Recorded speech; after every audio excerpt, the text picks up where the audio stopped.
Hello everyone, आज हम देखेंगे एरिथमेटिक प्रोग्रेशन। ठीक है, ये एक वन शॉट है, तो जितने भी कंसेप्ट्स हैं सारे डिस्कस करेंगे स्टार्टिंग टिल एंड। ठीक है, अपनी एनसीईआरटी साथ में रखिएगा, तो जो भी इम्पोर्टेंट है, हार्ड है, टफ क्वेश्चंस हैं वो करेंगे हम, है ना। सारे तो फिजिबल है नहीं करना एक ही क्लास में, तो जो जो है जिसमें थोड़ा सा सोचना पड़ रहा है, जिसमें ज़्यादा थोड़ा एफर्ट ज़्यादा लगाने पड़ते हैं वो डिस्कस करेंगे। ठीक है, और जो बेसिक्स हैं वो। ठीक है, तो सबसे पहले अरिथमेटिक प्रोग्रेशन। ठीक है, अरिथमेटिक प्रोग्रेशन क्या हो सकता है? कुछ भी हो सकता है। आप जो काउंटिंग लिखते हो 1 2 3 4 5 6, ये एक एपी है। ठीक है, जो भी टेबल्स लिखते हो 4 8 12 16 एंड सो ऑन, ये सारे अरिथमेटिक प्रोग्रेशन है। ठीक है, तो कोई भी ऐसी चीज़ जिसमें क्या हो, जो आपको दिख रहा है इक्वल डिफरेंस हो रहा है। ठीक है, मतलब वो हर बार इक्वल तरीके से बढ़ रही है, वो आपका अरिथमेटिक प्रोग्रेशन होता है। ठीक है, अरिथमेटिक मीन्स वहाँ नंबर्स हो जाएंगे, प्रोग्रेशन मीन्स या तो इक्वल अमाउंट से बढ़ रहा होगा या घट रहा होगा। जैसे 2 का टेबल अगर मैं लिखूँ 2 4 6 8 10 12 14, ठीक है, यहीं तक भी अगर मैं लिखता हूँ तो यहाँ मेरे को दिख रहा है कि हर नंबर के साथ +2 का गैप आ रहा है। ठीक है, बट अगर मैं इसको उल्टा देखूँ तो हर नंबर के साथ गैप तो आ रहा है 2 का, लेकिन अब -2 का गैप आ रहा है। तो हर बार यहाँ से अगर मैं नीचे से देखूँगा 14 से 2 की तरफ जाऊँगा तो -2 का डिक्रीज़ हो रहा है हर इसमें। ठीक है, -2, और यहाँ देखूँगा तो सब में +2 हो रहा है। तो क्या ये दोनों एपी में आएंगे? ये दोनों अरिथमेटिक प्रोग्रेशन होंगे? बिल्कुल होंगे। ठीक है, बेसिकली जो डिफरेंस है वो सेम होना चाहिए। अब वो प्लस है, ठीक है, तब भी सेम होना चाहिए। माइनस है तो सब में ही माइनस होना चाहिए। ऐसा नहीं होगा कि इसमें प्लस हो गया 2 4 2 2 सॉरी 4 फिर 2। अब हालांकि एक पैटर्न जैसा तो बन रहा है कि +2 हुआ, फिर -2 हुआ, फिर +2 हुआ, फिर -2 हुआ, लेकिन क्या ये एपी है? एपी नहीं है। क्यों? एपी बोलता है जो भी डिफरेंस है या जो भी गैप है वो हर सेम, मतलब सेम होना चाहिए। +2 का गैप है तो सब में +2, माइनस है तो सब में माइनस। ठीक है, तो इंक्रीज डिक्रीज जो भी आप टेबल्स लिखते हो, आप उसको सीधा देखो उल्टा देखो, वो सारा अरिथमेटिक प्रोग्रेशन होता है। ठीक, तो जहाँ से वो स्टार्ट होगा, जैसे 2 का टेबल अभी हमने लिखा ना, 2 4 6 8 और 10, तो जहाँ से स्टार्ट हो रहा है एपी उसको आप फर्स्ट टर्म बोल देते हो, जिसको आप A1 से डिनोट करते हो। अगली टर्म के लिए क्या होगा? जैसे A2 हो जाएगा, अगली टर्म A3 हो जाएगी, और जहाँ तक एपी है चलता जाता है। अगर वो कहीं पे एंड हो रहा है तो वो लास्ट डिजिट लिख देगा, नहीं हो रहा तो डॉट डॉट डॉट, मतलब कंटिन्यूस है। तो जैसे A1 है हमारा, फर्स्ट टर्म यहाँ पे 2 है। अब अगर मेरे को A2 पे जाना है तो क्या करना पड़ेगा? A1 में जो कॉमन डिफरेंस है, यानी कि आपका जो है D जिसको हम बोलते हैं, ठीक है, वो ऐड कर दीजिए। यानी कि A1 कितना था मेरा 2, D कितना था 2, ऐड किया कहाँ पहुँच गया मैं? 4 पे। ठीक है, इसी तरीके से अगर आप A3 निकालोगे, A3 के लिए क्या करोगे? A3 के लिए A2 में क्या कर दो? D ऐड कर दो।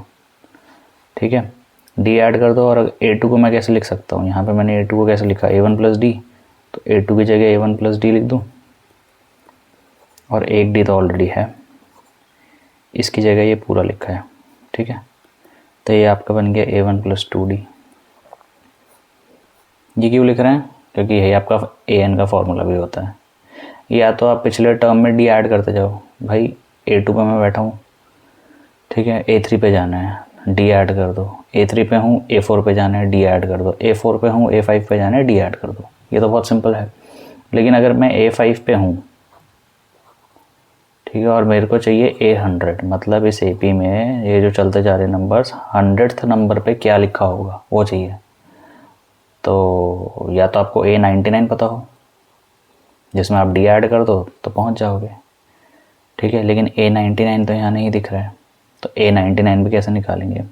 उस चीज़ के लिए ये काम आता है फॉर्मूला। ठीक है, जो आपका AN का फॉर्मूला है। कुछ नहीं करना, क्या करना है? आपको फर्स्ट टर्म पता होना चाहिए और डिफरेंस पता होना चाहिए। ठीक है, जैसे अगर मेरे को A100 निकालना है, जो आपका AN का फॉर्मूला है, तो क्या फर्स्ट टर्म आपको पता है, उसके अंदर मतलब 100 में से 1 माइनस करके D ऐड कर दो। A1 प्लस 99D, यहाँ से आपका सीधा A100 निकल जाएगा। ठीक है, जैसे यहाँ पे एक और एग्जांपल देख लेते हैं हम। ये है 100 है, 70 है, 40 है, 10 है एंड सो ऑन। तो ये A1, A2, A3, A4। ठीक है, कॉमन डिफरेंस कितने का है?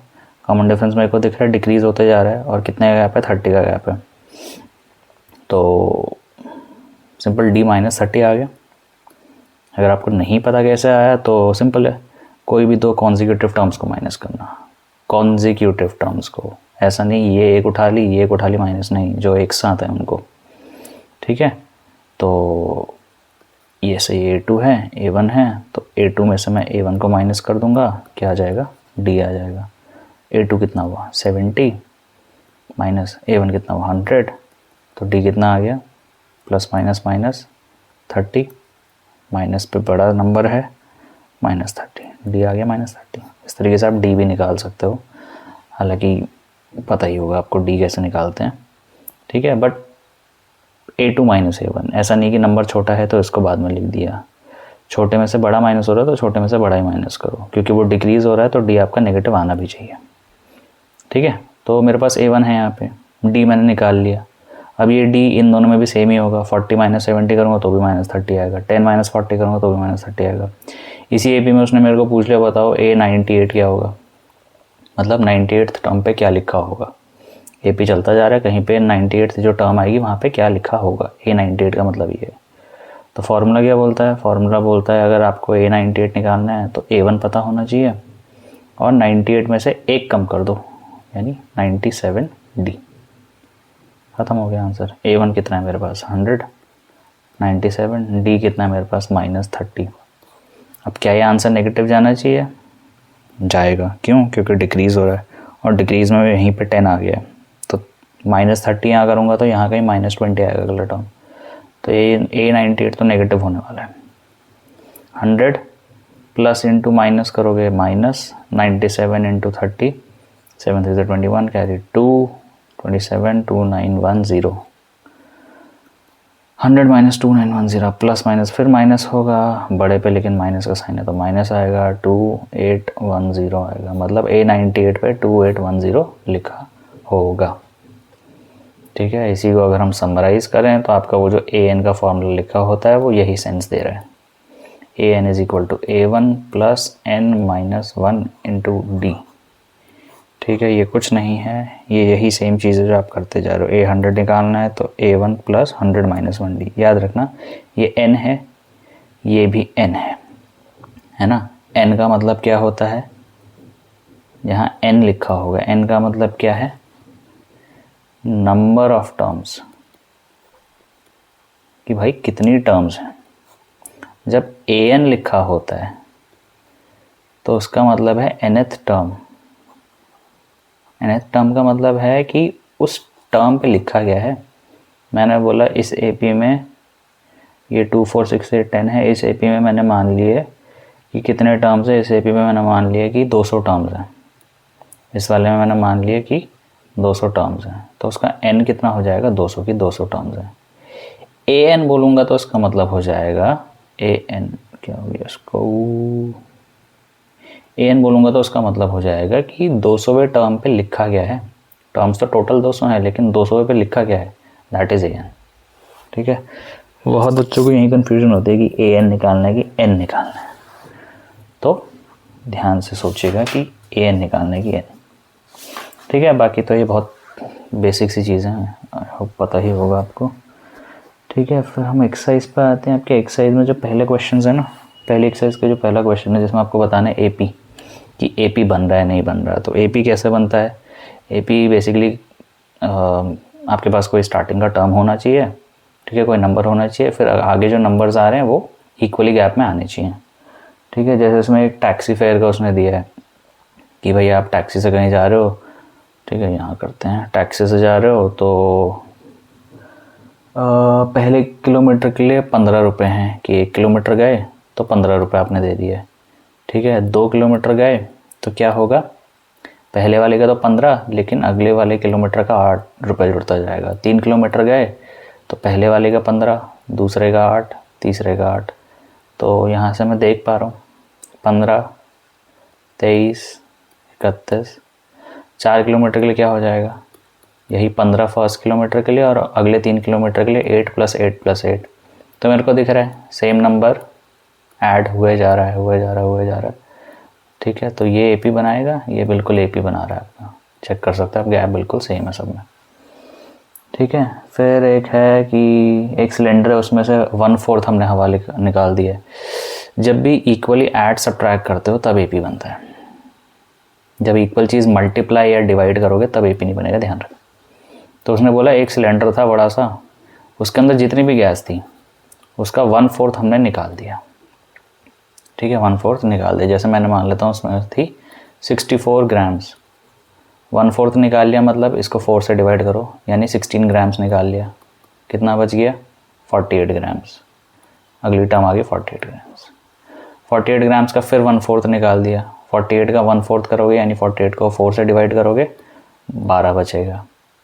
12 बचेगा तो -12 करोगे तो कितना है, 36। अब मेरे को यहीं दिख गया, इनमें 16 का गैप है, लेकिन इसमें कितने का गैप है, 12 का। तो क्या ये AP बनेगा, नहीं बनेगा, क्योंकि 1/4 लिखा है। मल्टीप्लाई डिवाइड जब भी आप करते हो वो एक एरिथमेटिक प्रोग्रेशन नहीं बनता, उसका डिफरेंस सेम नहीं आएगा, अलग अलग आएगा। ठीक है, फिर अगला था कि इसी तरीके से है कि एक लेबर एक कुआं खोद रहा है, तो फर्स्ट मीटर के लिए 150 रुपये, फिर अगले मीटर के लिए 50 बढ़ता जाएगा। तो क्या वो AP बनेगा, वो AP बन जाएगा। ठीक है, पहले के लिए वो 150 ले रहा है और उसके बाद +50 होता जाएगा, बिल्कुल इसी की तरह है वो, तो वो AP बन जाएगा। चौथा वाला कंपाउंड इंटरेस्ट है। जब भी शब्द लिखा है कंपाउंड इंटरेस्ट कभी भी AP नहीं बनाता है, सिंपल इंटरेस्ट बनाता है। अगर एक अच्छा क्वेश्चन बनाना है तो मैं सिंपल इंटरेस्ट दे दूँगा। क्यों, मैंने 100 रुपये लगाए, ठीक है, किसी स्टॉक पे लगाए, ठीक है, 2 स्टॉक्स में 100 रुपये लगाए, चलो 2 स्टॉक्स में 100 रुपये लगाए। एक ने बोला कि सिंपल इंटरेस्ट देंगे आपको 10% का, एक ने बोला कंपाउंड इंटरेस्ट देंगे आपको 10% का। सिंपल इंटरेस्ट क्या होगा, हर साल मेरे को सिर्फ 10 रुपये मिलते जाएंगे। कंपाउंड क्या करेगा, पहले साल तो 10 ही देगा, अगले साल 11, अगले साल 13.1, ठीक है, अगले साल नियर बाय 14 पॉइंट समथिंग, 16.4। तो हर बार देखोगे ना, यहाँ तो सेम बढ़ रहा है, यहाँ लेकिन 10 हो रहा है, फिर 11 हो रहा है, फिर 13.1 हो रहा है, फिर 16.6। यहाँ कुछ 1 का गैप आया, यहाँ 2 का गैप आ गया लगभग, यहाँ 3 का गैप आ गया लगभग। तो कंपाउंड इंटरेस्ट कभी भी नहीं बनाता है AP, सिंपल इंटरेस्ट बनाता है बार। ठीक है, तो अगर MCQs वगैरह में पूछ ले सिंपल इंटरेस्ट, तो हाँ सिंपल इंटरेस्ट तो बन जाएगा AP, कंपाउंड कभी नहीं बनेगा। कोई भी वैल्यू दे, कुछ भी दे, कंपाउंड इंटरेस्ट कभी भी AP नहीं बनाता, इतना आपको ध्यान रखना है। ठीक है, सीधा मार्क कर सकते हो कि नहीं AP तो नहीं होने वाले हो, अगर आपको सॉल्व करना नहीं आता तो भी। फिर बेसिक क्वेश्चंस हैं, A दिया है, D दिया है, ये सब निकालना है। ठीक है, कॉमन डिफरेंस वगैरह वगैरह, तो आई थिंक इनमें कुछ ज़्यादा नहीं है। हाँ, एक ये क्वेश्चंस कुछ हैं, जैसे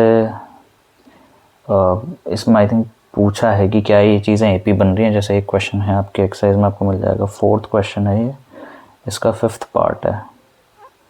बाकी तो क्योंकि फ्रैक्शंस वगैरह है तो वो तो आप कर ही लोगे। जैसे एक दिया है 3 + √2, 3 + 2 √2, तो क्या ये AP बनेगा, 3 + 3 √2। ठीक है, ये एक अच्छा क्वेश्चन है, क्योंकि रूट्स में बच्चे अटक जाते हैं। तो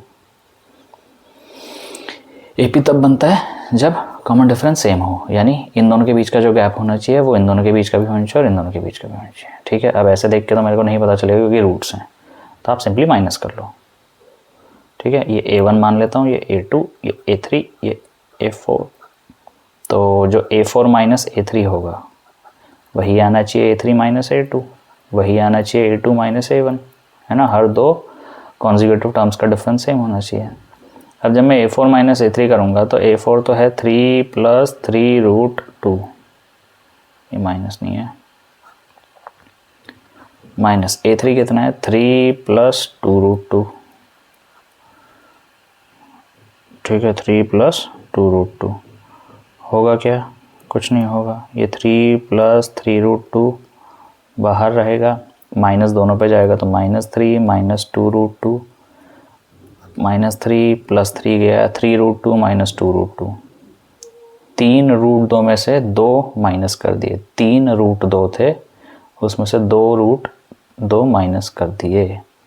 ये बिल्कुल ऐसा ही है कि आपके पास 3 एप्पल थे, आपने 2 खा लिए तो कितना बच गया आपके पास, 1 एप्पल बच गया, तो 1√2 बच गया, 3√2 थे उसमें से 2√2 माइनस कर दिया तो 1√2 बचा। अब यही चीज़ किस में आनी चाहिए, A3 माइनस A2 में आनी चाहिए। A3 क्या है 3 प्लस 2√2 माइनस A2 कितना है 3 प्लस √2।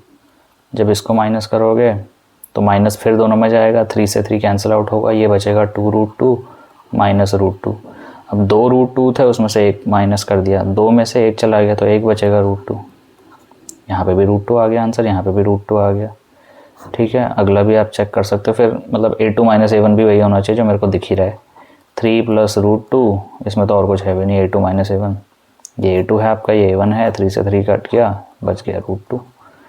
तीनों में डिफरेंस सेम आ रहा है तो ये AP है, ठीक है। तो सवाल ऐसे भी आते हैं कि मतलब ऐसे क्या रूट्स हैं बेसिकली इसके अंदर, तो बहुतों को लगता है कि शायद नहीं होगा, रूट्स हैं, ये है रूट्स हो जाते हैं जनरली, ठीक है। वो पैटर्न भी खैर आपको दिख ही जाएगा। तो अच्छा सेम नंबर्स भी लिखें, जैसे एक उसने लिखा है -1/2 -1/2 -1/2, तो क्या ये भी AP बना रहा है, बिल्कुल बना रहा है। इनमें क्या है डिफरेंस, इसमें से सेम चीज़ हैं दोनों, बिल्कुल सेम चीज़ हैं, सेम चीज़ में से सेम चीज़ माइनस करते हो चाहे कुछ भी हो, 0 आंसर आएगा, 0 आएगा। अगली क्या होगी, फिर यही होगी, यहाँ पे भी क्या आएगा 0। तो कॉमन डिफरेंस तो सेम है, कॉमन डिफरेंस सेम है लेकिन 0 है, कोई बात नहीं, कॉमन डिफरेंस सेम होना चाहिए, 0 है प्लस है माइनस है उससे हमें फ़र्क नहीं पड़ना चाहिए, कॉमन डिफरेंस सब में सेम है तो ये भी बन रहा है, सिंपल। यानी कल को अगर आपको वो 3,3,3,3 लिख के दे दो, पूछे AP है, बिल्कुल है, common difference 0, common difference 0, common difference 0, सब में 0 आ रहा है, कॉमन डिफरेंस सेम है, मतलब कॉमन बोल रहा हूँ मैं, कॉमन का मतलब ये हो गया कि वो सेम है, मतलब डिफरेंस सब में सेम है तो AP है। अब डिफरेंस क्या है उससे फ़र्क नहीं पड़ता, बट डिफरेंस सेम होना चाहिए तो वो AP होता है, ठीक है। तो कभी भी कुछ भी है, जैसे तो बहुत सारे फ्रैक्शंस दिए हैं, डेसिमल्स दिए हैं, तो जहाँ आपको लगता है कि मेरे को समझ नहीं आ रहा, सिंपली जैसे बेसिक कैलकुलेशंस होती हैं A2 minus A1 A3 minus A2, आप बेसिक कैलकुलेशंस कीजिए, माइनस कीजिए। ऐसा नहीं है कि हमें फ्रैक्शन दिख रहा है कि इधर तो ऐसा 1 लिखा है, 2 लिखा है, फिर 5/2 लिखा है, फिर 3 लिखा है, फिर 7/2 लिखा है, अब क्या लग रहा है AP होगा, AP होगा, काफ़ी बच्चों को देखने में लग जाएगी नहीं है, यहाँ फ्रैक्शन आ रहा है यहाँ नहीं आ रहा, बट ये AP में है ना। इसके नीचे कुछ नहीं है तो 1 लिखो, इसके नीचे कुछ नहीं है तो 1 लिखो, माइनस करके देखना, हर बार कॉमन डिफरेंस आपको 1/2 मिल जाएगा, ठीक है। तो देख के सीधा जज नहीं करना, सॉल्व करना है पूरा। कैसे करना है, कुछ नहीं, 2 कॉन्जिक्यूटिव टर्म्स लो, माइनस करो, डिफरेंस सेम आता है AP है, नहीं आता नहीं है, ठीक है। तो यहीं पे फंस जाते हैं मतलब बच्चे, और तो कहीं नहीं, बाकी सब तो ईजी है। एक और दिया 0.2 0.22 0.222, अब इसमें लग रहा है 2 है, फिर एक 2 बढ़ गया, फिर एक 2 बढ़ गया, लेकिन कॉमन डिफरेंस क्या सेम होगा। यहाँ से यहाँ आने के लिए आपने इसमें 0.02 ऐड किया, यहाँ से यहाँ आने के लिए आपने इसमें 0.002 ऐड किया होगा, यहाँ कॉमन डिफरेंस अलग अलग आ गया, ठीक है। अभी मैं डायरेक्टली लिख रहा हूँ बट आप माइनस करके चेक कर सकते हो, इसमें से इसको माइनस करो, A3 minus A2 A2 minus A1, पता चल जाएगा आपको कॉमन डिफरेंस अलग अलग है। तो जब भी ऐसा AP है जो सीधा ना दिख रहा हो आपको, सॉल्व करें, देन आप डिसाइड करें कि क्या वो AP है या फिर नहीं है ना।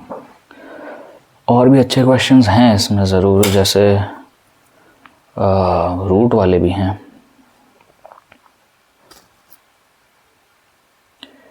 ठीक है, रूट वाले भी हैं, जैसे एक √3 है, √6 है, √9 है, √12 है।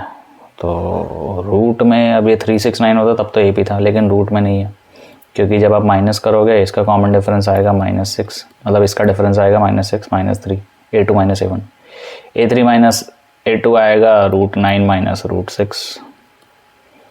ये सेम है क्या? ये दोनों सेम है? नहीं है। क्यों?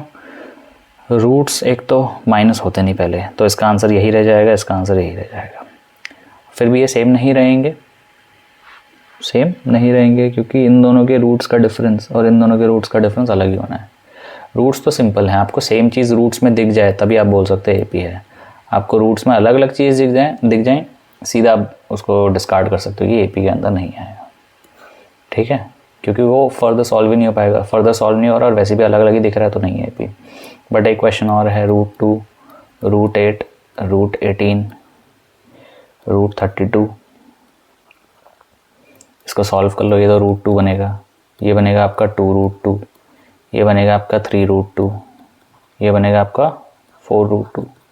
अब अगर मैं इसको सॉल्व नहीं करता तो यहाँ पे भी ऐसे लगेगा मेरे को कि ये तो अलग अलग दिख रहे हैं नंबर्स, माइनस करूँगा तो। लेकिन ये नंबर्स क्या थे, फर्दर सॉल्व हो नहीं सकते थे, ये हो सकते थे, तो मैंने सॉल्व किया। अब मैं देख रहा हूँ तो √2, फिर 2√2, फिर 3√2, फिर 4√2, ये कब आएगा? जब √2 में आप प्लस √2 करोगे। 1 Apple plus 1 Apple, 2 apples, 2 Apple plus another Apple gives you 3 apples, 3 apples plus another Apple gives you 4 apples. तब ये तो AP बन गया, क्योंकि सब में डिफरेंस √2 आएगा, इसमें नहीं आया। क्यों? क्योंकि आगे सॉल्व ही नहीं हुए। ठीक है, तो मतलब पैटर्न फिक्स नहीं है। ठीक है, फिक्स नहीं है। माइनस करके देखो, अगर चीज़ें सेम दिखी तो AP है, नहीं दिखी तो नहीं है। फिर आपके स्क्वायर वगैरह, स्क्वायर तो आप कर सकते हो, सीधा स्क्वायर कर लीजिएगा, डिफरेंस देख लीजिएगा, सेम आएगा तो ठीक है, नहीं आएगा तो नहीं है। ठीक है, सेंस आपको समझ में आ गया होगा कि सॉल्व करके देखना है। सिर्फ रूट है तो AP नहीं होगा, ये कहना भी गलत होगा, और सिर्फ नंबर्स ही हैं, ठीक है, तो AP तो हो ही जाएगा, ये कहना भी गलत होगा। तो डू सॉल्व इट। फिर आपके वही nth टर्म वाले फॉर्म, जो अभी हम फार्मूला देखा था, nth टर्म निकालने के लिए आ जाता है। ठीक है, एग्जाम्पल्स में भी आपका एक सिंपल इंटरेस्ट का क्वेश्चन है, तो जहाँ सिंपल इंटरेस्ट होगा वहाँ AP हो जाएगा। तो ये कुछ आपका फर्स्ट एक्सरसाइज का पोर्शन है जिसमें AP चेक करना है, निकालना है। अगली एक्सरसाइज में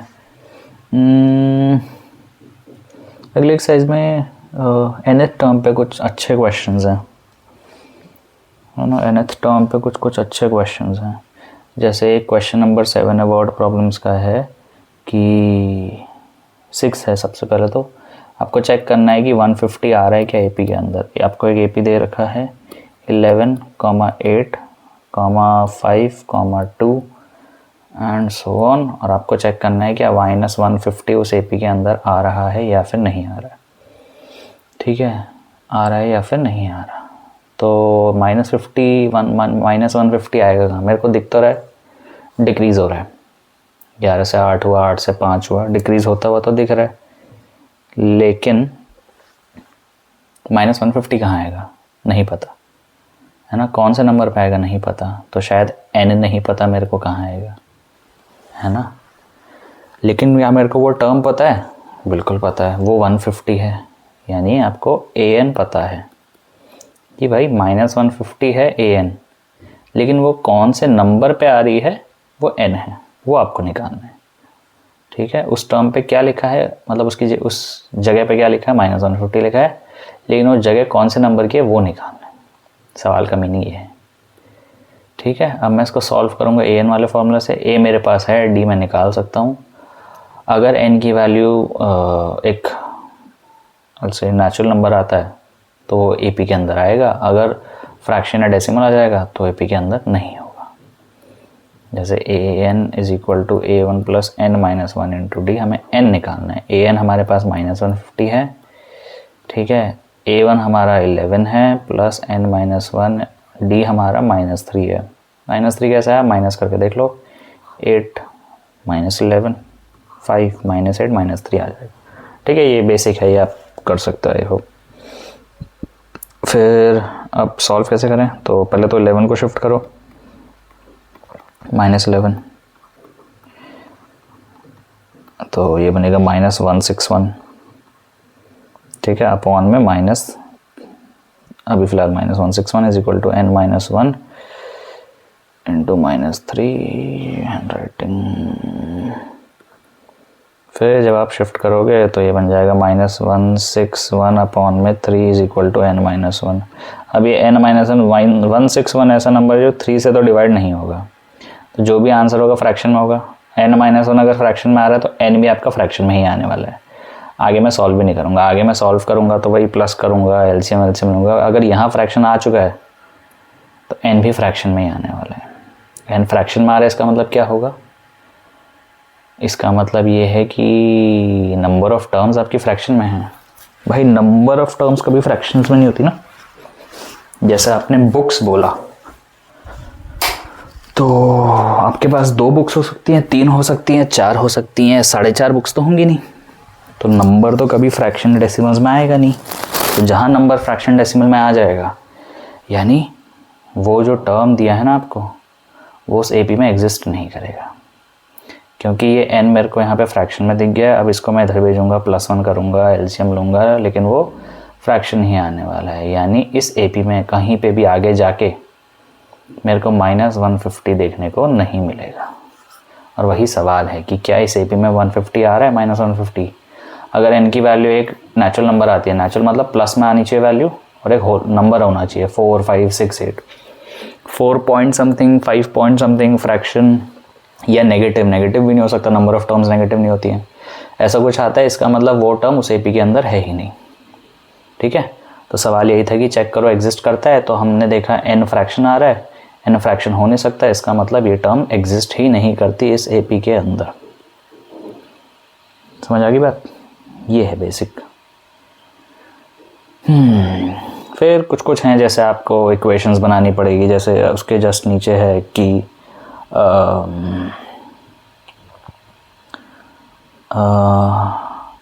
किसी एपी का 31st टर्म निकालना है, उसका 11th टर्म आपको दे रखा है, A11 दे रखा है, कितना दे रखा है, A11 38 दे रखा है, और A16 दे रखा है आपको 73। तो पूछा है आपसे A31 कितना होगा। A11 दे रखा है, A31। अब A31 का फॉर्मूला क्या होगा, A1 + 30D। तो ना मेरे को A दिख रहा है उस सवाल में, ना मेरे को D दिख रहा है, बस ये 2 चीज़ें दी हैं। तो A11 कैसे लिखोगे? यहाँ आपसे 2 इक्वेशन वाले क्वेश्चन है ये। A1 + 10D, उसकी वैल्यू कितनी होगी, 38। A16 का मतलब क्या होगा, A1 + 15D, उसकी वैल्यू 73 होगी। अब ये 2 लीनियर इक्वेशन बन गई जिसके अंदर 2 वेरिएबल हैं, एक तो है आपका A1 और एक है D। ठीक है, सिंपली आप माइनस करोगे तो आंसर निकल जाएगा। जैसे अगर मैं सबको यहाँ पे नीचे वाले में सबके साइन चेंज करता हूँ, प्लस है तो माइनस, प्लस है तो माइनस, +73 है तो -73, नीचे वाले साइन देखूंगा। A1 - A1 गया, 10 - 15D -5D, 38 - 73 -35। तो D कितना आ गया यहाँ से, -35 अपॉन में -5, माइनस से माइनस कटा, 7 आ गया आंसर। D 7 आ गया, किसी में भी पुट कर लो, A1 निकल जाएगा। A1 + 10 × 7 = 38। A1 आपका होगा ये 10 × 7 70 बनेगा, उधर जाके यहाँ प्लस है, उधर जाके -38 - 70 यानी -32। तो A1 पता चल गया, D पता चल गया, वैल्यू पुट करो, A31 निकल गया। ठीक है, इस एक्सरसाइज में यही है क्वेश्चन, जहाँ पे आपको इक्वेशन शायद बनानी पड़ जाए, या इक्वेशन नहीं है तो कुछ और चीज़ें पूछी हैं। ठीक है, जस्ट इसके नीचे एक और ऐसा ही क्वेश्चन है, इसका 3rd टर्म दिया है और लास्ट टर्म दिया है। अब लास्ट टर्म लिखा उसने 106, लेकिन उसने ये बोल दिया कि 50 टर्म्स हैं। ठीक है, 50 टर्म्स है, मतलब एक एपी है, ऊपर करते हैं थोड़ा सा, एक एपी है जो चलता जाएगा, लेकिन कहाँ तक जाएगा, 50 तक, मतलब उसमें A50 तक होंगे। और उसने बोला लास्ट टर्म, तो लास्ट टर्म का मतलब क्या होगा भाई, टोटल अगर 50 टर्म्स है तो लास्ट टर्म तो A50 होगा। उसने बोला लास्ट टर्म 106 है, तो लास्ट टर्म का मतलब क्या हो गया, 106 A50 तो होगा, 50 ही तो टर्म्स हैं। तो लास्ट टर्म क्या होगी A50, उसकी वैल्यू उसने दे दी 106। फिर थर्ड टर्म दे दी उसने A3 इज इक्वल टू कितना दिया 12। फिर पूछ रहा है A29 कितना है, एग्जैक्ट वही काम है, बस थोड़ा सा स्टेटमेंट जैसे ये पीछे गया था अभी आ गया, ये वाले क्वेश्चन जो थे एग्जैक्ट यहाँ पे भी वही होना है। ठीक है, बस वही है कि घूम फिर के क्या कहना चाह रहा हो। तो बिल्कुल सेम क्वेश्चन है, फिर वही दो इक्वेशन बनेगी, कैंसिल आउट करो, आंसर निकालो। ठीक है, एक दिया है कि किसी एपी का 17th टर्म 10th टर्म से 7 ज़्यादा है, तो कॉमन डिफरेंस पूछा है। वहाँ कोई टर्म नहीं पूछा आपसे, वहाँ कॉमन डिफरेंस पूछा है। क्यों? क्योंकि वहाँ सिर्फ आप कॉमन डिफरेंस ही बता सकते हो, टर्म नहीं बता सकते। जैसे क्या दिया है, उसने बोला A17 ज़्यादा है। ठीक है, ज़्यादा कितना है, 7 ज़्यादा है A10 से। A17 पे कुछ लिखा है, A10 पे कुछ लिखा है। उसने बोला A17 ज़्यादा है A10 से। कितना ज़्यादा है, 7, यानी A10 जो भी होगा उसमें 7 जोड़ दूंगा तो A17 आ जाएगा, है ना। और क्या पूछा उसने, आप सीधा सवाल में D पूछा है आपसे, सिर्फ D पूछा है, तो निकाल लो। A17 को क्या लिखोगे, A1 प्लस 16D। A10 को क्या लिखोगे, A1 प्लस 9D, प्लस में क्या है 7। A1 इधर राइट में, ये लेफ्ट में गया, 9D को उधर भेजोगे तो 16D minus 9D is equal to 7। 16 minus 9 7D is equal to 7। D is equal to 7/7, D is equal to 1। Difference आ गया 1। डिफरेंस आ गया, क्या हम इसका A1 निकाल सकते हैं? क्या इसमें हम A1 निकाल सकते हैं अब? नहीं। क्यों? एक इक्वेशन है बस, एक इक्वेशन से एक ही वेरिएबल सॉल्व हो सकता है, जो कि D हो गया। तो इस सवाल में अगर आपको कोई भी सवाल ऐसा मिले जिसमें एक ही इक्वेशन बन रहा है, तो आपसे वेरिएबल का भी या फिर एक ही वेरिएबल का आंसर वो पूछ सकता है। वो भी ये है कंडीशन कि A1 यहाँ कैंसिल आउट हो गया। ठीक है, मिनिमम 2 इक्वेशन सॉल्व करने के लिए 2 वेरिएबल सॉल्व करने के लिए 2 इक्वेशन चाहिए। नहीं होता 2 इक्वेशन आपके पास, तो 2 वेरिएबल्स आप सॉल्व नहीं कर सकते हो। ठीक है, तो जब ऐसा सवाल होगा ना कि A17 इससे इतना ज़्यादा है, इससे इतना कम है, वहाँ पे हमेशा आपसे सिर्फ D पूछ लेगा, वो नहीं पूछ सकता आपसे A1 कितना होगा, क्योंकि आप निकाल ही नहीं सकते हो।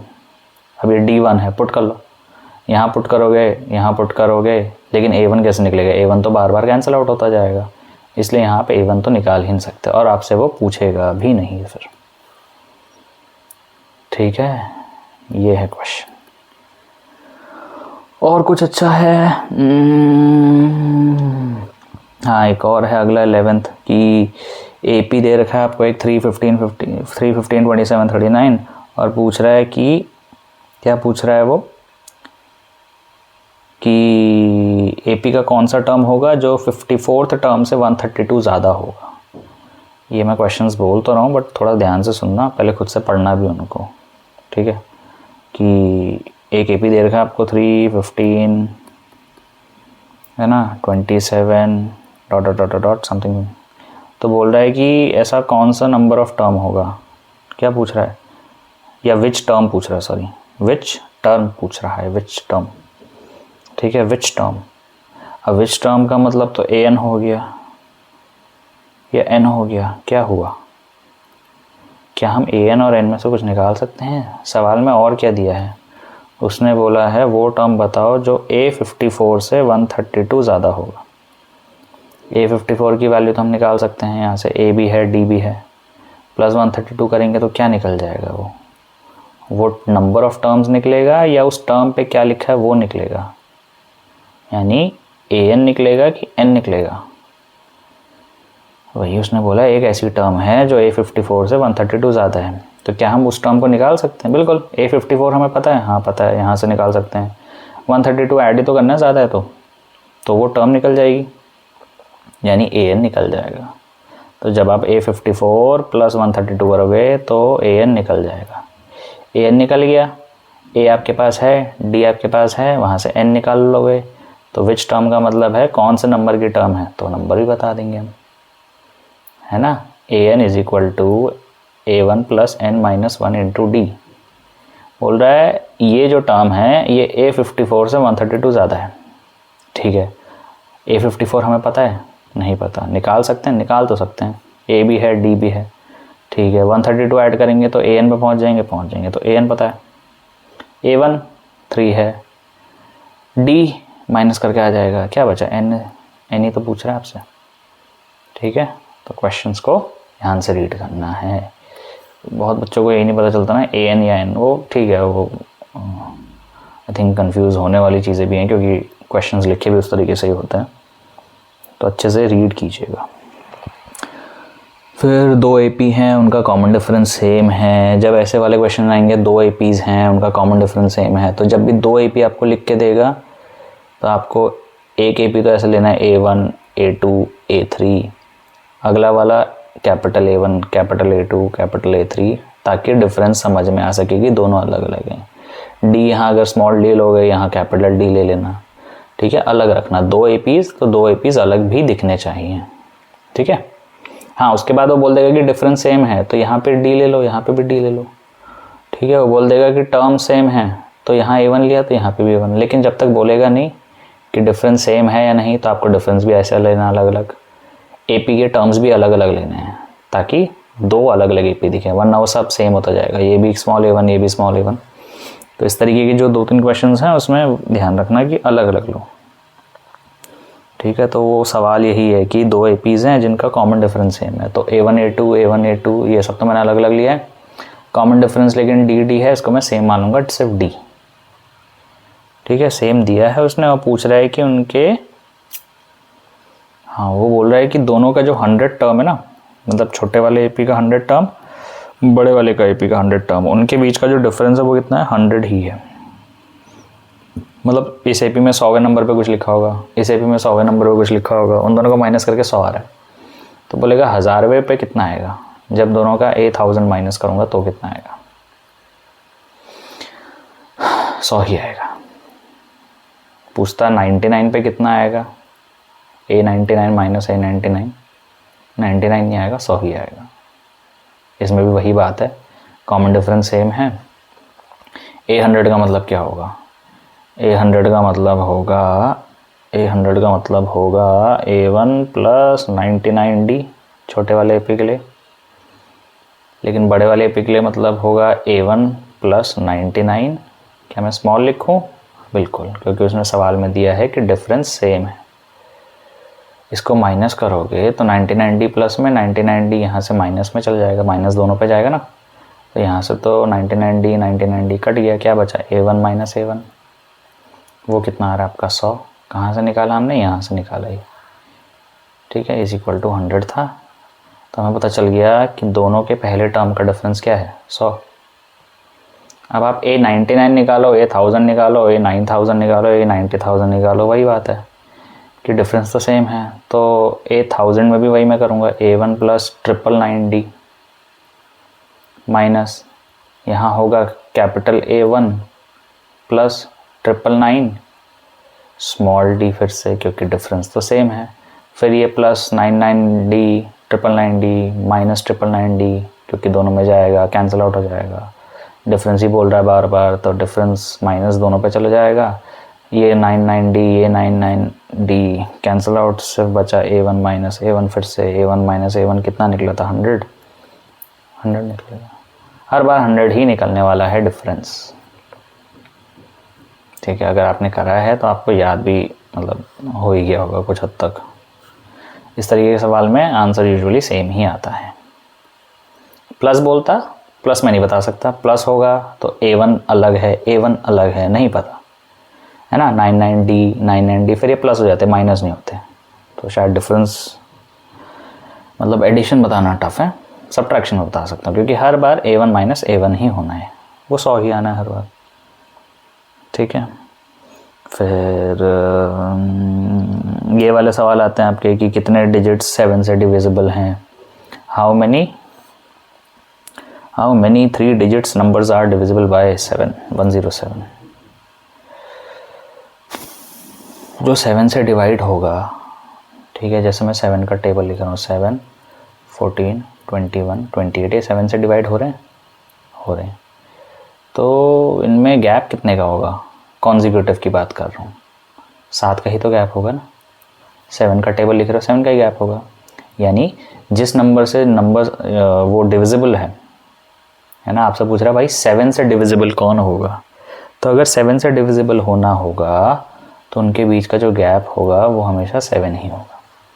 4 से डिविजिबल बोलेगा तो 4 ही लेता मैं डी को, क्योंकि 4 के गैप के नंबर होंगे। फिर 7 का पूछ रहा है डिविजिबिलिटी रूल, डिविजिबिलिटी रूल बोल रहा हूँ, 7 से पूछ रहा है क्या क्या डिविजिबल है, तो जो भी नंबर डिविजिबल होगा वो 7 के ही तो गैप पे होगा, तो डिफरेंस हमेशा क्या रहेगा, 7 रहेगा। ठीक है, इतनी बात समझ में आई। ये आते हैं सवाल। अब बोल रहा है 3 डिजिट, कोई भी नहीं कि 3 डिजिट, कोई भी बोलता तो मैं 7 से स्टार्ट करता, सबसे छोटा तो वही है, लेकिन 3 डिजिट देखो शुरू तो होता है 100 से, ख़त्म होता है 999 से, तो 100 तो डिवाइड होता नहीं 7 से, मेरे को पता है, तो हमें को चेक करना पड़ेगा कि कौन सा सबसे छोटा नंबर जो 7 से डिवाइड होता है, तो वो आप चेक भी कर सकते हो हालांकि। ठीक है, तो 105 होता है, एक एक करके चेक भी कर सकते हो, ऐसा कुछ नहीं है कि नहीं कर सकते। 999D में अगर करोगे तो 999D को करके देख लो कितना आएगा, ये 29, 28, 19, 994 होगा। यानी जो भी नंबर 7 से डिवाइड होगा और 3 डिजिट का होगा उसका सबसे छोटा नंबर 105 है, करते करते करते करते मैक्सिमम नंबर है 994।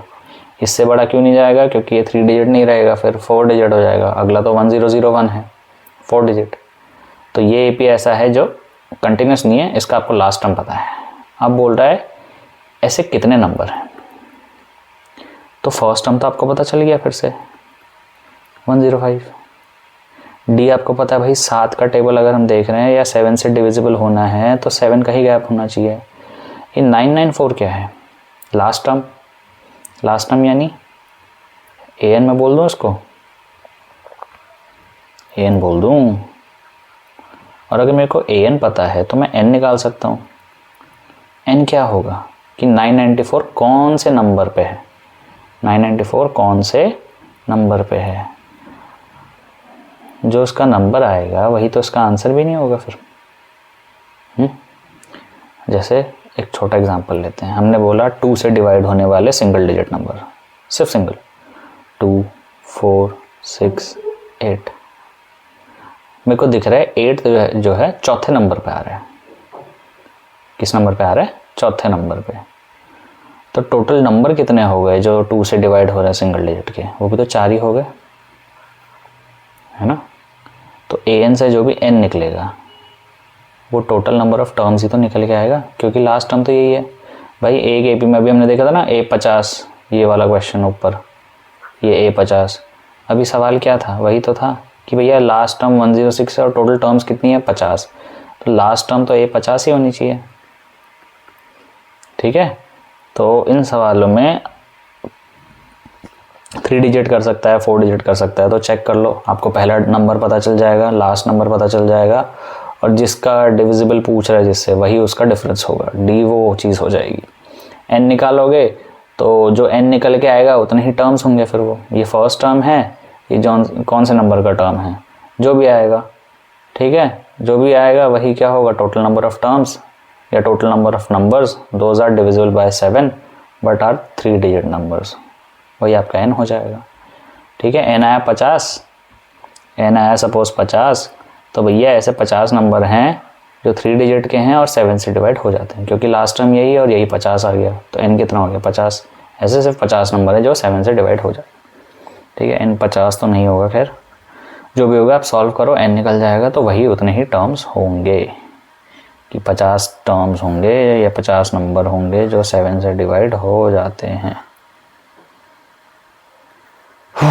मूविंग ऑन, ऐसी फिर 4 के लिए है 10 से 250 के बीच में चेक करो, तो 4 के लिए डी फिर से 4 हो जाएगा आपका, डी है ये। ठीक है, A1 अब 10 से बोल रहा है, 10 तो नहीं होता लेकिन 12 हो जाता है। ठीक है, AN 250 तो नहीं होता लेकिन 248 ज़रूर हो जाएगा 4 से डिवाइड। ठीक है, तो AN है, A1 है, D है, N निकाल लोगे आप, जो N निकल के आएगा उतने ही नंबर्स हो जाएंगे जो 4 से डिविजिबल हो जाते हैं 10 और 250 के बीच में। 10 और 250 के बीच में जो N निकल के आएगा उतने ही नंबर डिवाइड हो जाते हैं 4 से। ठीक है, ये मतलब एकदम पैटर्न बेस्ड क्वेश्चन जो आते ही हैं। फिर ए पी डिटरमाइन करो जिसका थर्ड टर्म ये है, सेवन टर्म ये है। ये भी आप कर सकते हो, हालांकि इसमें कुछ हाँ एक क्वेश्चन अच्छा है इसमें, एक अच्छा क्वेश्चन है इसमें। अच्छा क्वेश्चन क्या है कि nth टर्म दे रखा है ए पी का। क्वेश्चन नंबर 15 है, for what values of n are the nth terms of 2ap 63 65 67 ... and 3 10 17 ... are equal for what value of n। तो सिंपल सा दिख रहा है, n पूछ रहा है कौन सी वैल्यू के लिए n पे ये दोनों चीज़ें इक्वल हैं। ठीक है, एक nth टर्म है, यानी an जो है ना, एक ऐसा टर्म है जो इसके अंदर भी आ रहा है, इसके अंदर भी आ रहा है। ठीक है, एक ऐसा नंबर होगा जो इसके अंदर भी आ रहा है और इसके अंदर भी आ रहा है। अब वो क्या है मेरे को नहीं पता, तो मैं उसको क्या अज्यूम करूँगा, an। अब जो an यहाँ है वो an यहाँ पे भी है, मतलब जो an आप इस वाले फॉर्मूले के लिए लगा रहे हो वही an इस वाले के लिए भी लग जाएगा, और दोनों आपस में हैं इक्वल। तो इसमें फॉर्मूला पुट कर दो, ये बनेगा a1 + n - 1 × d। ठीक है, ये बनेगा capital A1 + n - 1 capital D। n को मैंने सेम रखा है क्योंकि उसने बोला है कि n दोनों में सेम है। ठीक है, for what value of n, क्योंकि अगर आप n भी अलग अलग कर दोगे तो फिर कुछ नहीं निकलना है इसमें। तो a1 मेरे को यहाँ से दिख रहा है, इस वाले AP को देखूंगा तो a1 है 63 n - 1, इसका d है आपका 2 का डिफरेंस है तो 2, यहाँ a1 आपका 3 + n - 1 × यहाँ डिफरेंस आपका 7 का। ठीक है, आगे आप इसको सॉल्व कर सकते हो। ठीक है, जैसे ये 63 है, +3 इधर आके क्या हो जाएगा, -60 बन गया। ये इसको ज़रा ध्यान से देखना, ये n - 1 कितने हैं यहाँ पे, 7, यहाँ कितने हैं, 2, n - 1 देखो, मैं बोल दूँ 2 n - 1 है, यहाँ 7 n - 1 है, उधर फेंकूँगा तो क्या होगा, 7 n - 1 में से 2 n - 1 माइनस हो जाएंगे। 7 एप्पल में से 2 कम हो गए तो कितने बचेंगे, 5 n - 1। बस अब शिफ्ट कर दो, 60/5 कितना आ गया, n - 1, यानी n - 1 आ गया 12, 12 और n आ गया आपका 13, यानी n 13 आ गया। इसका मतलब इसका A13 निकालो, इसका A13 निकालो, दोनों सेम होंगे, दोनों सेम होंगे। ठीक है, ये एक अच्छा क्वेश्चन है। क्या सवाल था, for what value of n की कौन सी वैल्यू है जिसमें दोनों AP का एक टर्म सेम होगा। तो an दोनों का सेम था, तो मैंने दोनों पे an का फॉर्मूला लगाया, इक्वल किया। a मेरे को पता है, दोनों का d पता है, n को n रखा, आपस में इक्वल रखा, सॉल्व किया, n निकल के आ गया। आप चाहो तो निकाल भी सकते हो। ठीक है, फिर एक क्वेश्चन है, जल्दी करना। फिर एक क्वेश्चन है आपका कि भाई ये एक AP दे रखा है 3 8 13 ... 253। इसने पूछा 820। टफ काम है क्या करना, नहीं बिल्कुल नहीं है टफ काम, लेकिन 820 फ्रॉम द लास्ट टर्म, पीछे से 820 कितना होगा। जब पीछे से आ जाएगा तो क्या होगा, कुछ नहीं होगा। पीछे से आ गया तो थोड़ा सा चीज़ों को बदल दो,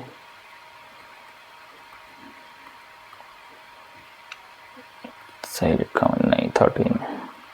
पीछे का मतलब ये है ना कि उल्टा जा रहे हैं हम, उल्टा जा रहे हैं, तो A1 कितना हो जाएगा, 253 हो जाएगा।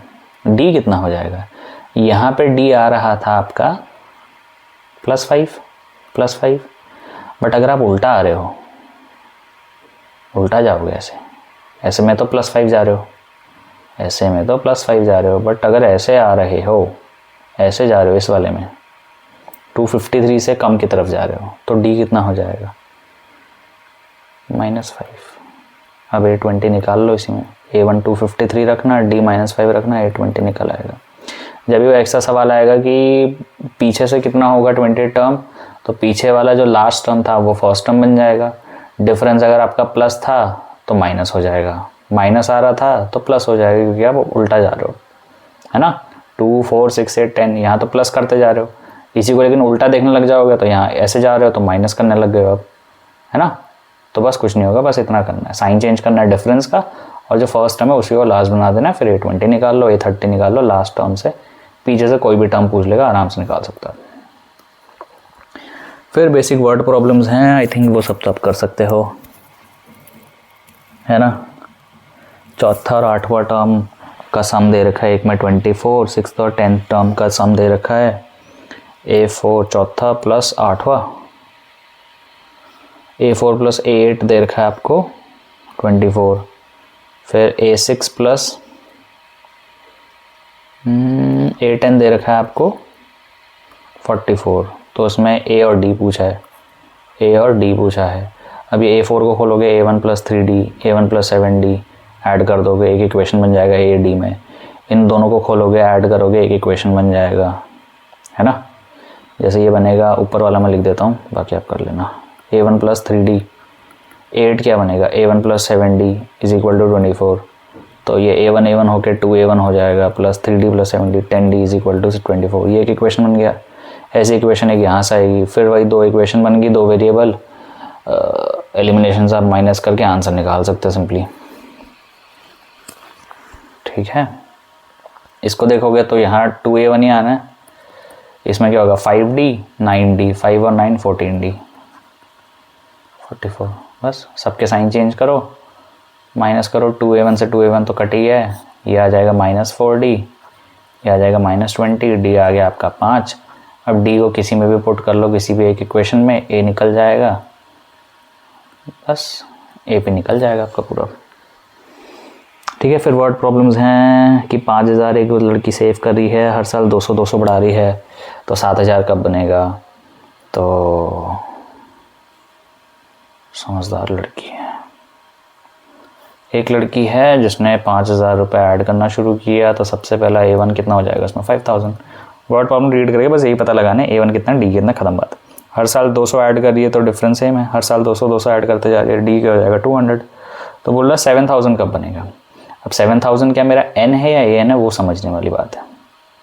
5000 में 2000 ऐड करते, 200 ऐड करते करते 7000 कब बनेगा, ठीक है। हर साल ऐड कर रही है शायद वो 200, हाँ, तो कितने साल लगेंगे, कितने साल, नंबर ऑफ ईयर्स, N निकालना है, AN 7000 है कि 7000 पे कब पहुंचेगी 200 ऐड करते करते, ये है सवाल। बस इतना सा सवाल है, इसको सॉल्व करके जो N निकलेगा नंबर ऑफ ईयर्स वो हो गए।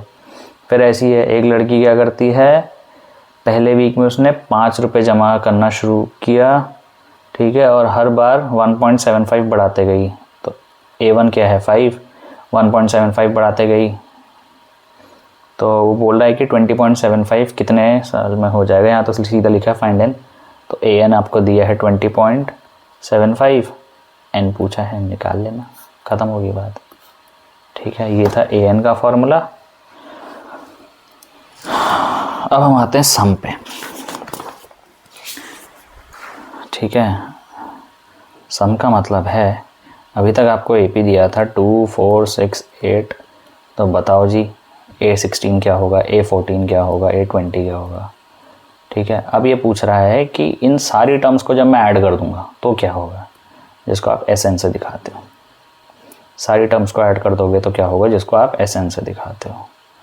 SN का फॉर्मूला होता है n/2 2A plus n-1 into D, ठीक है। एक तो ये होता है, और अगर इसको ध्यान से दूसरा फॉर्मूला निकालने चाहें तो 2A को ऐसे लिख दूँ, 2A1 लिख लेता हूँ, 2A1 को A1 प्लस A1 लिख दूँ, बाकी का n-1 इंटू D, ये दिख रहा है अभी कुछ फार्मूला किया था हमने ऐसी, AN का फार्मूला है, यानी n/2 A1 प्लस AN का।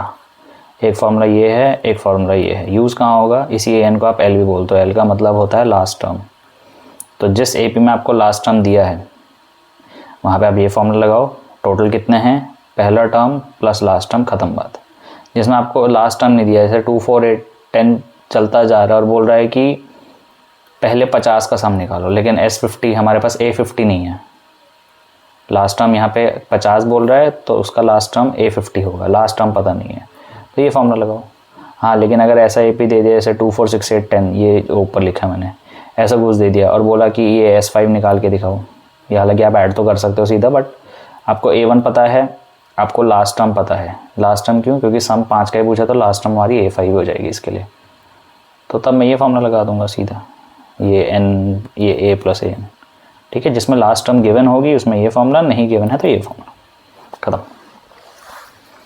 अब ये सम के क्वेश्चंस आ जाते हैं तो आई डोंट थिंक इतना टफ होगा। सम में बस ये थोड़ा वर्ड प्रॉब्लम्स हैं, अदरवाइज तो ठीक है, फॉर्मूला बेस्ड है, सिंपल ऐड करना है। अब थोड़ा टफ बनाना होगा तो वो तुमसे AN भी पूछ लेगा, SN भी पूछ लेगा। सम के जैसे कुछ क्वेश्चंस हैं, हाँ फाइंड द सम तो खैर आप निकाल लोगे, ठीक है। हाँ एक क्वेश्चन 4 है, एक AP दे रखा है, जो मेन मैंने बस वही करवा देता हूँ, 9 17 25 एंड सो ऑन, ठीक है। तो बोल रहा है कि n कितना होगा, कितने टर्म्स को मैंने ऐड किया होगा कि मेरे को सबको जोड़ के सम मिल गया है 636। सम उसके पास है, AP आपके पास है, सम भी है आपके पास, लेकिन बोल रहा है कि कितने टर्म्स ऐड किए होंगे मैंने कि 636 मिल जाए। तो बेसिकली n पूछ रहा है, तो हम AP का SN का फॉर्मूला अगर लगाएंगे AP में तो वो है n/2। ये मैं इसलिए कर रहा हूँ क्योंकि ये n निकालने के लिए क्वाड्रेटिक इक्वेशन बनती है ना, तो एक क्वेश्चन मैं करके दिखा देता हूँ। SN आपका 636 है, n/2 निकालना है, n निकालना है 2a यानी 18, n-1, d कितना है आपका 17 - 9 8, ठीक है। यहाँ n सॉल्व करने के लिए सिंपली नहीं है, बस क्वाड्रेटिक इक्वेशन में जाता है। सॉल्व कैसे करते हो? पहले 2 को उधर भेज दो या फिर कैंसिल आउट कर लो, मैं 2 को उधर भेज दूँ, ज़्यादा सही तब रहेगा।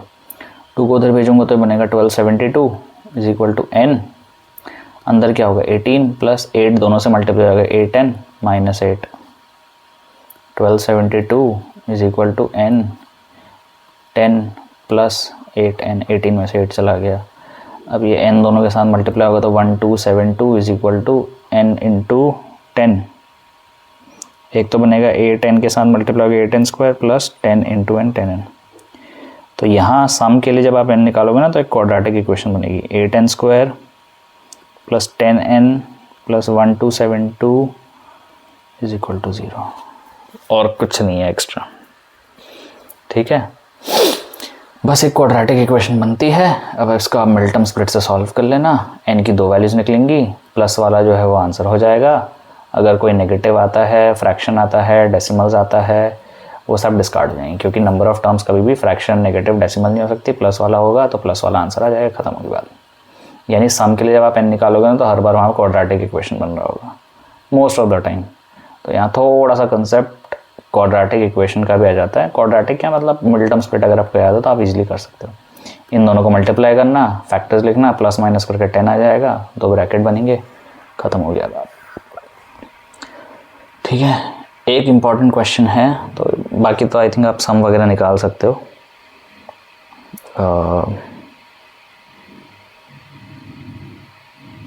एक SN वाला क्वेश्चन है यहाँ पे। हाँ एक क्वेश्चन ये 10th है जिसमें आपको AN का फॉर्मूला दे रखा है, AN = 3 + 4n। तो आपसे बोल रहा है AP लिख के दिखाओ इसका और फिर सम निकालो। तो AP के लिए, सम के लिए मतलब सम निकालो 15 टर्म का, n तो 15 है, फिर दिख रहा है मेरे को। AP लेकिन नहीं है, सिर्फ ये दे रखा है, तो ये AN का ही फॉर्मूला, बस ऐसे लिख दिया। जब n की जगह आप यहाँ 1 लिखोगे तो यहाँ पे भी 1 जाएगा। 3 + 4 × 1, 3 + 4 7, A1 निकल गया। A2 के लिए 3 + 4 × 2, A2 निकल जाएगा। A1 A2 निकल गया तो आपके पास A1 आ जाएगा, D आ जाएगा, S15 बोल रहा है निकालने के लिए, यानी N भी आ गया आपके पास 15, तो S15 निकाल लेना है यहाँ से वही फॉर्मूले में पुट करके, ठीक है।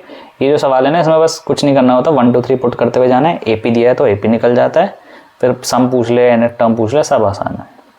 ऐसे एक दूसरा है 9 - 5n is equal to a n. तो कुछ नहीं करना, बस एन की वैल्यू पूछ रहा है, निकालते जाओ, ख़त्म हो जाएगी बात, है ना। एन ही तो पूछ रहा है, तो A1 पुट करोगे A1 निकल आएगा, A2 करोगे A2 आ जाएगा, A3 करोगे A3 आ जाएगा। A1 A2 A3 आ गया तो A मिल गया आपको, D मिल गया, और टर्म्स उसने दिए हैं भाई, पहली 15 टर्म्स का सम तो n 15 ही है, या सीधा आप n फर्स्ट टर्म निकाल सकते हो, और D की भी ज़रूरत नहीं है, फर्स्ट टर्म निकालो, लास्ट टर्म निकालो, दूसरे वाले फॉर्मूले में पुट करो, आंसर आ जाएगा, जो था ना n/2 A plus last term क्या होगा A15, पहला टर्म क्या होगा A1, तो यहाँ से A1 निकालो, A15 निकालो, सीधा पुट कर देना, n की जगह 15 रखना है, ख़त्म होगी बात। तो ये क्वेश्चंस दिखने में तो लगता है कि आ गया, लेकिन आसान ही होते हैं। फिर एक 11th क्वेश्चन है, ठीक है, मैं पढ़ नहीं, मतलब मैं बता नहीं रहा पूरा, तो आप पहले पढ़ लीजिएगा, फिर आपको समझ में आ जाएगा। ऐसा नहीं कि बस देखते गए, साथ में सॉल्व भी कर लीजिएगा, तो आपका रिवाइजन हो जाएगा। 15th जो क्वेश्चन है ना, इसमें सम के लिए दे रखा है फॉर्मूला, सम उसने बोला एस एन मैं ऐसे दिखा रहा हूँ, ठीक है, ये एक अच्छा क्वेश्चन है, तो ये मैं करा देता हूँ कि सम ऐसा है। सम ऐसे का मतलब क्या है, अब मैं S1 पुट करूँगा तो 4 × 1 - 1 स्क्वायर होगा, 4 - 1 का स्क्वायर 1, 4 - 1 3, S2 करूँगा तो 4 × 2 - 2 का स्क्वायर, 8 - 4 यानी 4। ये S1 S2 क्या है, S1 का मतलब होगा पहला टर्म जोड़ दो, S2 का मतलब होगा पहले 2 टर्म जोड़ दो, S3 का मतलब होगा पहले 3 टर्म जोड़ दो। अगर मैं बाई चांस S2 में से S1 माइनस कर देता हूँ, S2 में से S1 माइनस कर देता हूँ, तो क्या बचेगा, A1 तो कट जाएगा, क्या बचेगा, A2 नहीं निकल आएगा, A2 नहीं निकल आएगा। सिमिलरली S3 में से S2 माइनस कर दूँ, A1 गया, A2 गया, A3 नहीं बचा। S3 में से S2 माइनस कर दूँ तो यानी अगर 2 कॉन्जिक्यूटिव टर्म्स का सम माइनस कर दोगे, ये क्यों कर रहे हैं भाई, यहाँ से सम निकल रहा है, सम तो निकल रहा है लेकिन AP नहीं निकल रहा ना। सम तो मतलब है कि ऐड करके सबको ये है, लेकिन जो पहले दूसरे टर्म्स का सम है वो थोड़े काम के होते हैं, क्योंकि पहले टर्म का सम का मतलब क्या है, पहला टर्म ही हो जाएगा, क्योंकि सम का मतलब है भाई उतने टर्म्स जोड़ दो, जो ये यहाँ जो नंबर लिखा है उतने नंबर जोड़ दो। 1 लिखा है तो एक ही नंबर होगा, है ना, एक ही नंबर है तो फर्स्ट टर्म ही तो होगा, उसमें कुछ जोड़ा थोड़ी होगा, है ना। हाँ, S2 का मतलब हो जाएगा कि आपने पहले वाले में दूसरा भी जोड़ दिया, इतना ही तो फ़र्क आएगा। तो जब आप माइनस करोगे तो A2 निकल जाएगा। तो जैसे मेरा ये S1 है S2 है, तो जो मेरा S1 है वही मेरा A1 भी तो होगा, तो मेरा A1 तो आ गया 3। AP के लिए मेरे को सम के लिए भी A और D ही तो चाहिए, लेकिन अब D कैसे निकालूँ, D के लिए ये काम आएगा कि S2 में से S1 माइनस कर दो, क्योंकि जब आप S2 में से S1 माइनस करोगे तो ये A1 चला जाएगा, क्या बचेगा, A2 बचेगा। तो यहाँ बस S2 माइनस S1 करना है, ये याद रखना कंसेप्ट। S2 माइनस S1 करोगे तो जो निकल के आएगा वो आपका A2 होगा। तो S2 मेरा आया है 4, S1 आया है 3, माइनस कर दूंगा तो आंसर आ गया 1। तो मेरे पास A1 आ गया 3, A2 आ गया 1, यानी मैं D निकाल लूँगा यहाँ से, D तो आएगा -2 क्योंकि घट रहा है, 1 - 3 करूँगा -2। अब आपके पास A1 है, A2 की ज़रूरत तो नहीं थी, D है, A1 है D है, कुछ भी निकाल लो। AN पूछेगा AN निकाल लो, तीसरी टर्म पूछे, 10वां टर्म पूछे, तीसरा टर्म क्या होगा A3 अब निकल जाएगा, क्या है, कुछ है ही नहीं उसमें। 10वां टर्म पूछा है, निकल जाएगा, ठीक है। और पूछा nth टर्म, nth मतलब AN, तो AN को AN ही रखना, N की जगह कुछ मत करना, जो भी आंसर आएगा N के टर्म्स में आंसर आएगा, ठीक है। AN वाले को क्या करोगे, AN = A1 + n - 1 × D। A1 कितना हो जाएगा आपका 3, n - 1 × D कितना है आपका -2, -2 तो जाएगा 3 -2 को दोनों से मल्टीप्लाई कर दो, -2n + 2 5 - 2n। AN ही पूछा है, n में ही तो पूछा है, तो आंसर भी n में आ जाएगा। वेरिएबल में पूछा है तो वेरिएबल में आएगा, ठीक है। ये एक अच्छा क्वेश्चन है, इसको ध्यान रखना भाई, जिसमें SN दिया है, उसमें ज़्यादा कुछ नहीं करना। S1 निकालो, S2 निकालो, S1 निकालो और S2 निकालो। जो आपका S1 है वही आपका A1 बन जाएगा, जो आपका S2 है उसमें से जब ये माइनस करोगे S1 को तो A2 निकाल देगा। A1 A2 निकल गया तो डिफरेंस निकल गया, डिफरेंस निकल गया, A1 मिल गया आपको। बस आप कुछ भी पूछ ले सब निकाल सकते हो, है ना, सब निकाल सकते हैं हम।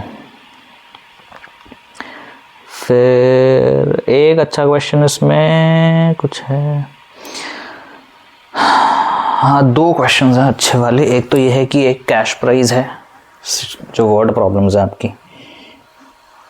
एक वर्ड प्रॉब्लम इसमें ये थी, सॉरी, एक वर्ड प्रॉब्लम ये थी क्वेश्चन नंबर 16।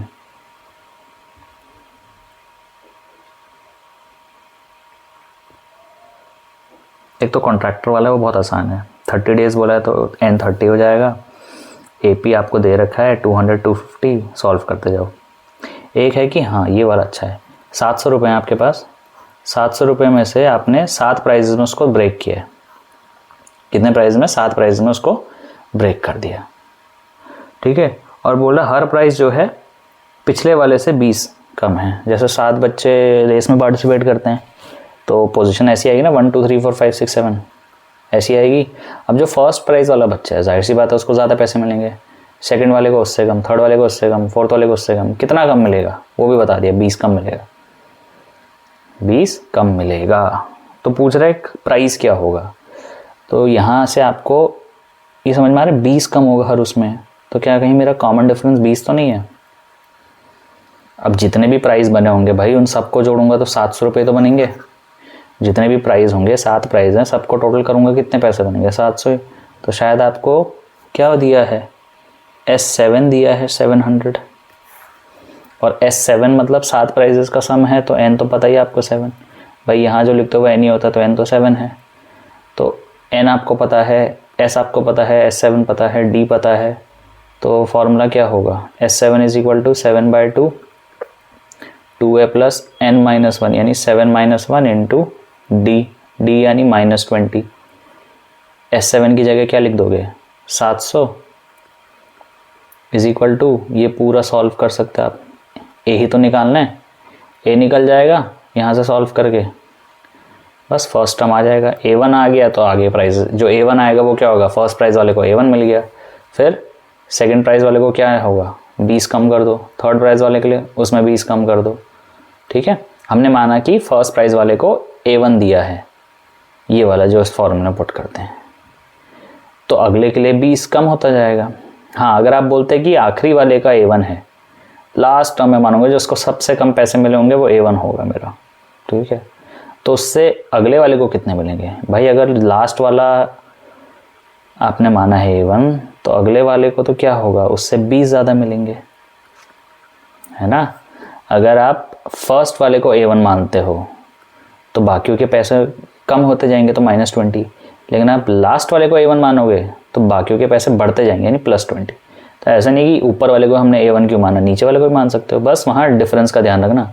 उसने बोला 20 का गैप है, तो जाहिर सी बात है आप जो फर्स्ट है उसको ज़्यादा पैसे दोगे ना, लास्ट वाले को तो दोगे नहीं, तो फर्स्ट पे जाने के लिए उसको प्लस करना पड़ेगा, है ना। और फर्स्ट वाले को अगर मान रहे हो तो लास्ट पे जाने के लिए माइनस, ठीक है। बेसिक जो होता है कि भाई जो सबसे आगे आया है उसको ज़्यादा पैसे, जो सबसे पीछे रहा उसको कम पैसे, तो ये ध्यान रखना। ऐसा नहीं है कि ऊपर वाले को A1 मान के कर सकते हो, नीचे का भी कर सकते हो, लेकिन प्लस करना पड़ेगा वहाँ पे।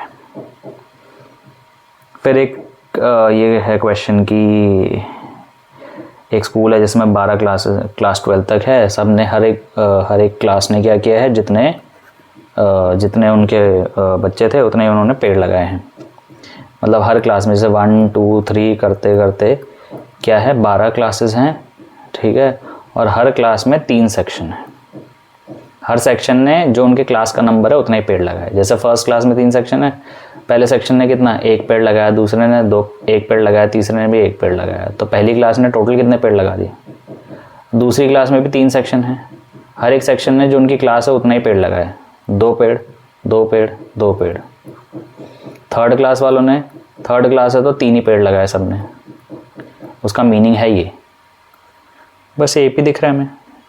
12वीं क्लास वाला कितना होगा, 12 12 12।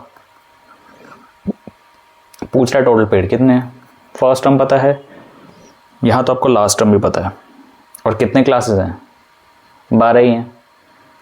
S12 12/2, A1 3 है, AN 36 है, टोटल पेड़ आ गए, टोटल पेड़ आ गए, ख़त्म होगी बात। ठीक है, यही है फिर, और कुछ ज़्यादा और कुछ टफ नहीं है। और बस यही था आपके AP वाले क्वेश्चंस। सम वाले में कुछ ये इंपॉर्टेंट थे, जैसे ये हो गया, पेड़ वाला एक क्वेश्चन अच्छा है, प्राइस वाला एक क्वेश्चन अच्छा है, ठीक है, ये SN वाले क्वेश्चन अच्छा है, SN वाला AN वाला जो उसने फार्मूला बेस दे रखा है, कुछ नहीं, उनमें तो वैल्यू पुट करनी है। तो इन सब को पहले खुद से सॉल्व करना, फिर सॉल्यूशन देखना, और फिर मतलब खुद से कीजिएगा।